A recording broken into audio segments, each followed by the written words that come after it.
예수님이 부활하시기 전까지 이 세상에서는 죽었다가 혹시 잠시 살아난 사람이 있어도 죽었다가 영원히 산 사람은 없었습니다. 그 전까지 죽음은 극복할 수 없는 죄의 형벌이었습니다. 하지만 예수님께서 이 죽음을 정복하셨습니다. 그래서 기독교는 죽은 자 가운데서 부활하신 예수님의 부활을 우리는 믿고 오직 기독교에만 있는 죽음을 이긴 신앙이라고 우리는 믿습니다. 만약에 예수님이 부활하지 않았다면 기독교는 없을 것입니다. 하나님이 친히 인간이 되셨고 십자가의 죄를 위하여 죽으셨다가 다시 부활하셔서 우리에게 영원한 삶을 선물로 주셨습니다. 예수님이 부활하셨기 때문에 우리도 부활한다고 하는 믿음의 소망이 우리에게 있습니다. 오직 이 부활 사건이 있기 때문에 죽음은 정복할 수 있는 거구나 라고 우리는 믿음을 가지게 됩니다. 우리가 주 안에서 연합될 때 우리 또한 몸의 부활을 믿고 이것이 우리에게 예수님 특히 재림하실 때 우리에게 선물로 주실 영원한 생명인 것을 믿으시기를 바랍니다. 아멘. 이렇게 그리스도의 부활이야말로 기독교의 핵심 근거입니다. 부활이 없다라고 하는 순간 기독교의 핵심 뼈대는 무너지게 됩니다. 근데 고린도전서 15장에서 바울이 한 번 말한 것이 아니라 계속 15장 전체에서 이 부활을 강력하게 주장합니다. 왜 이렇게 15장에 계속적으로 부활을 강조하냐면 그 당시에 예수님의 부활은 없다. 예수님이 부활하지 않았다. 또한 성도는 부활하지 않을 것이다. 라는 그러한 믿지 않는 사람들이 일어났고 기독교의 핵심 복음을 변질시키는 사람들이기 때문에 바울은 강력하게 15장 전체 아주 긴 절을 통하여서 이 부활에 대해서 자세하게 설명하고 있습니다. 그러면서 바울은 그리스도께서 죽은 자 가운데서 살아나심으로 부활의 첫 열매가 되었음을 다시 한번 강력하게 설명합니다. 20절 읽습니다. 그러나 이제 그리스도께서 죽은 자 가운데서 다시 살아나사 잠자는 자들의 첫 열매가 되셨도다. 아멘. 바울은 죽은 자와 잠자는 자들을 똑같다라고 설명하고 있습니다. 그리스도께서 죽은 자 가운데서 다시 살아나셔서 잠자는 자들의 첫 열매가 되셨도다. 예수님이 부활하셨는데 그 부활은 첫 열매라고 하고 있습니다. 첫 열매라고 하는 것은 후에 다른 열매들도 예수님처럼 부활할 것을 설명하는 표현입니다. 예수님이 부활하셨기 때문에 예수님을 따르는 사람들, 특히 예수님의 연합된 사람들, 예수님과 그리스도 안에서 연합된 사람들은 예수님처럼 부활할 것을 가르쳐주고 있습니다. 이 첫 열매가 부활했다는 것은 나중에 다른 열매들도 부활할 것을 설명하는데 그 부활의 때가 어딨냐? 바로 예수님 재림의 때입니다. 예수님 다시 재림하실 때 예수님이 지금도 하나님 보좌 우편에서 어떤 모습이냐? 몸의 부활을 가진 모습이에요. 그런 것처럼 우리도 재림할 때 몸의 부활할 것을 지금 낙원에 있는 성도들이나 또 우리도 예수님 재림할 때 무덤에 있었던 자들 또한 몸으로 부활할 것을 우리에게 보여주시는 게 예수님이 바로 첫 열매가 되셨다라고 설명하고 있습니다. 예수님의 부활은 어떤 사건이었느냐? 바로 사망이 한 사람으로부터 시작된 것처럼 예수님으로 말미암아 부활도 한 사람으로 시작되었다라고 선포하고 있습니다.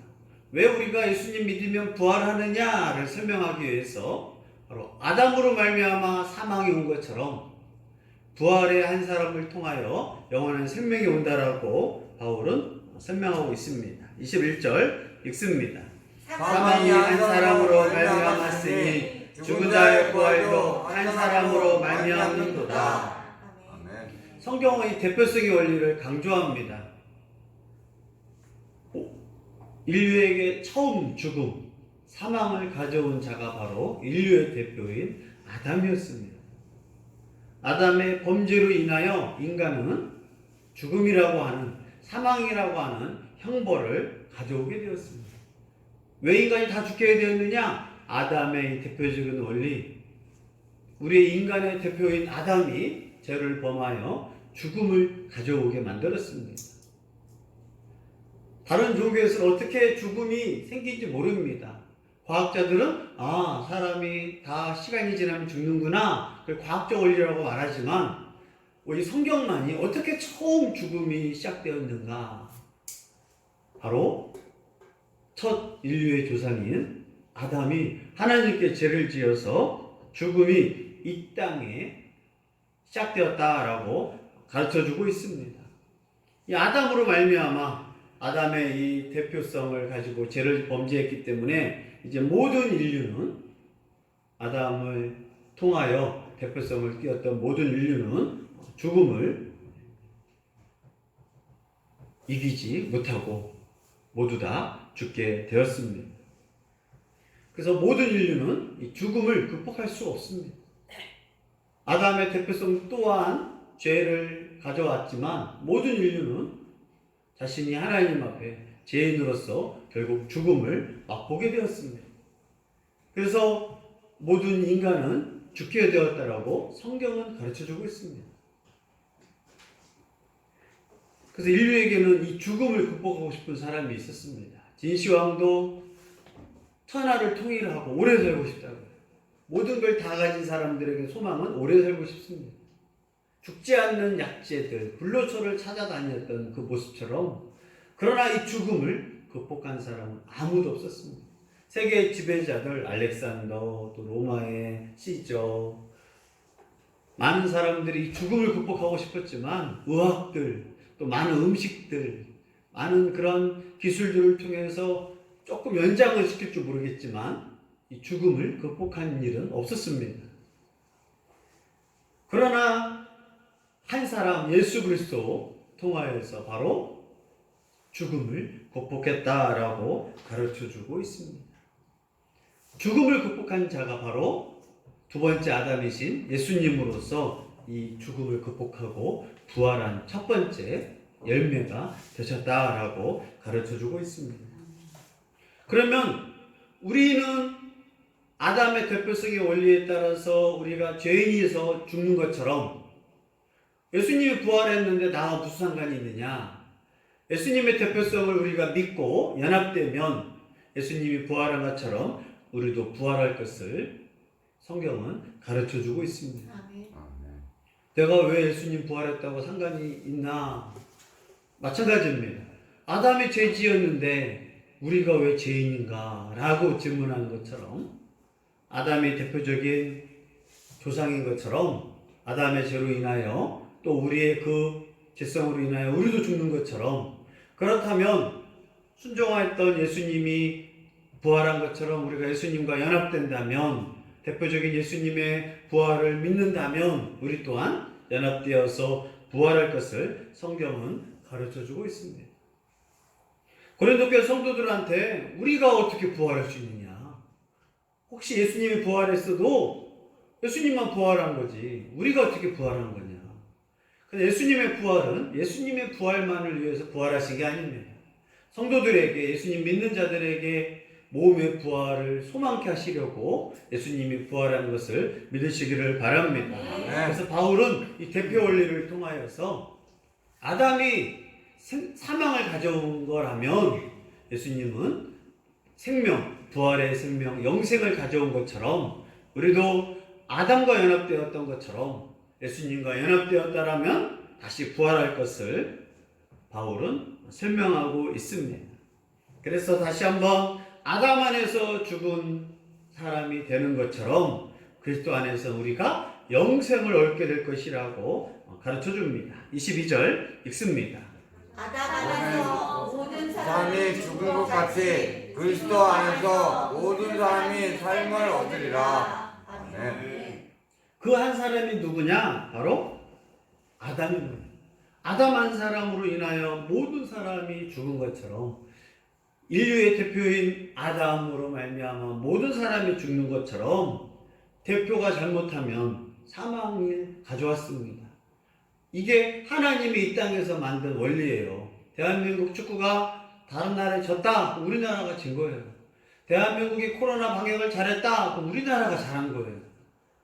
하나님의 이 창조 원리는 대표 속에 있습니다. 한 가정에 부모가 잘하면 자녀들까지 그 가정이 잘하게 되고, 한 회사가 잘하면 그 회사가 대표적성을 따릅니다.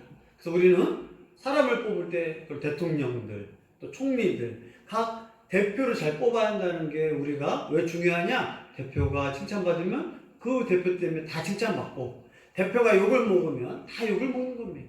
입주민 대표도 조심해야 하는 거고, 교회의 대표도 조심해야 하는 거고, 학교의 대표도 조심해야 하는 거고, 국가의 대표라면 더 조심해야 합니다. 그런 것처럼 인류의 대표가 아담이었는데, 아담으로 말미암아 아담이 하나님께 죄를 지어서 사망이 온 것처럼 우리는 사망을 죽을 수밖에 없는 인류의 꼼짝 못하는 죄의 형벌 앞에 갇혔습니다. 그러나 또 두 번째 인류의 대표가 왔는데 바로 예수님이십니다. 예수님은 율법에 순종했고 죽기까지 순종하셔서 예수님은 십자가에 죽으시고 죄가 없으셨던 예수님께서 부활하셔서 모든 사람에게 영원한 삶, 부활의 삶을 선물로 주셨습니다. 모든 인류의 아담인 것처럼 두 번째 아담이신 예수님과 우리가 그 예수님을 믿으면, 연합되면 그 예수님 안에서 우리는 부활한다라고 가르쳐주고 있습니다.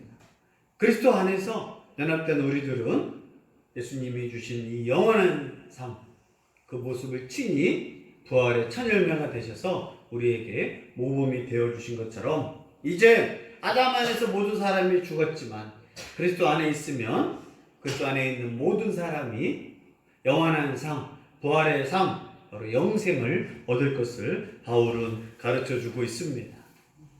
그런데 이 부활에도 순서가 있다라고 가르쳐주고 있습니다. 마지막 23절 읽습니다.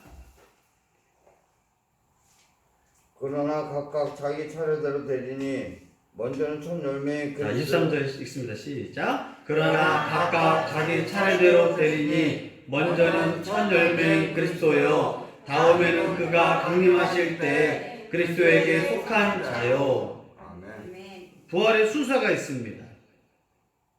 부활의 순서는 첫 번째, 첫 열매인 예수 그리스도. 그리고 예수님 재림하실 때, 그가 강림하실 때 그리스도에 속한 자, 그래서 예수 그리스도를 믿고 예수 그리스도와 연합된 자가 부활할 것을 가르쳐주고 있습니다. 예수님 재림하기 전에 예수님 믿은 사람들은 낙원에서 성경에 표현하면 잠잔다라고 가르쳐주고 있습니다. 그 사이에 부활한 사람은 없고 부활이 진행된 사람도 없습니다. 예수님 재림하실 때 사람들은 영의 몸이 아니라 몸의 부활로 부활할 것을 가르쳐주고 있습니다. 지금 예수님께서도 몸의 부활로 하나님 보좌 우편에서 십자가의 흔적과 고통의 흔적을 가지고, 또한 영원한 하나님으로서 다스리시는 그런 신적인 존재로 하나님 보좌 우편에 앉아 계시고 있는 게 성경에서 가르쳐 주시는 예수님의 현재 모습입니다. 그러나 고린도 교회는 예수님의 부활은 지나갔다, 성도의 부활도 지나갔다, 예수님 믿는 사람은 아마 고린도 교회들은 성령의 은사를 받을 때 내가 영이 부활한 것 같다, 방언도 하고 예언도 하고 그런 걸 통해서 우리의 부활은 이미 지나갔다 하는 사람도 있었을 것이고, 인간이 부활한다는 것은 말이 되지 않는다라는 그러한 잘못된 가르침이 고린도 교회 안에 있었습니다. 그래서 바울은 이 부활에 대해서 계속적으로 가르쳐주고 있습니다. 또 어떤 사람은 쾌락주의 속에 있기 때문에 몸의 부활이 뭐 필요하냐라고 가르치는 여러 부류의 사람들이 있었기 때문에 바울은 부활을 고린도전서 15장을 통해서 계속적으로 강조하고 있는 것입니다. 바울은 중요한 걸 두 번 표현하는 그런 강조법을 사용하는데 15장 전체에서 부활을 설명할 정도라면 이 부활이 얼마나 중요한지, 기독교의 토대요, 뿌리요, 기독교의 핵심이기 때문에 부활을 가르쳐주고 있습니다. 그래서 드라마나 영화 보면 인생이 정해졌다.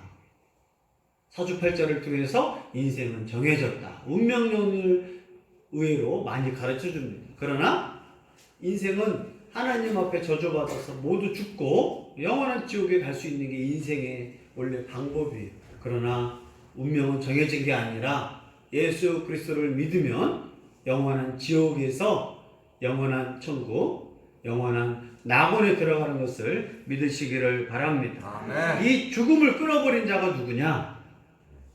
바로 예수 그리스도를 통하여 이 죽음을 이기고 죽음의 권세를 깨뜨리는 게 예수님입니다. 우리가 예수님을 믿는다라고 하는 것은 죽음을 이기신 예수님, 또한 나도 이 죽음을 극복하고 내 몸이 죽어도 영원히 살 것을 믿습니다라는 게 우리가 믿는 신앙, 바로 기독교의 신앙임을 믿기를 바랍니다. 아멘. 예수님이 부활했다라면 예수님을 믿는 나도, 연합된 나도 부활할 것을 믿으시기를 바랍니다. 아멘. 우리는 몸의 부활을 소망하는 게 기독교의 바로 소망입니다. 나도 죽지만 다시 주 안에서 살아나서 몸에 부활할 것입니다.